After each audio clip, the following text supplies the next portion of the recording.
Well, now to a story that has saddened so many for so many years in the city of Seaside.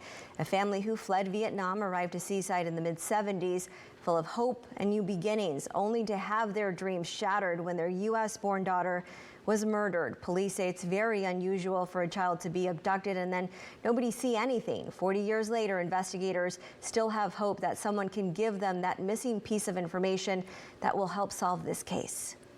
Annie Pham was described as a shy and very responsible young girl. She dressed herself and was allowed to walk to school 3 blocks away to Highland Elementary all alone. On the morning of January 21st, 1982, Seaside police say that Pham waited for the rain to stop before heading out to school. The 5-year-old walked out her door here along Sonoma Avenue that day, and it's believed that she was abducted somewhere near this neighborhood market because she never made it to her school just a few blocks up the road here.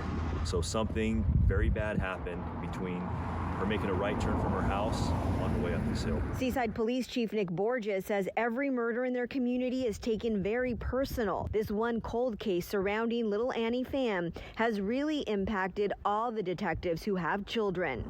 2 days after she went missing. 2 days and just 2 miles from her family's home, Pham's little body was found. As fate would have it, Sergeant Matthew Doza, who is helping lead this case, is the son of one of the Army CID investigators who stumbled on the child's body off of what is now South Boundary Road. That a couple of years ago, we opened this case and we examined every single report. We examined every item of evidence and have since partnered with the District Attorney's Office Cold Case Unit, and they are running with this case and following up on every lead, every piece of information, every bit of evidence. Pham's case is one where looking at all the DNA can bring closure and justice to victims' families. Deputy District Attorney Matt LaRoe says when collected and stored properly, DNA evidence can last for decades. It could help lead to answers under the latest DNA technology. It's really labor intensive, so it requires a lot of hours of work, and some of the testing has to be done by private laboratory. Through these combined efforts, there's hope that after all these years, the person responsible will be found. Whoever is responsible for this is a monster, and that's a fact. Who took the life of an innocent angel with so much life ahead of her.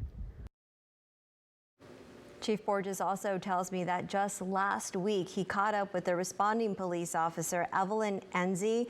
She was only a rookie cop back then in the 80s, and he says this case still gets her emotional.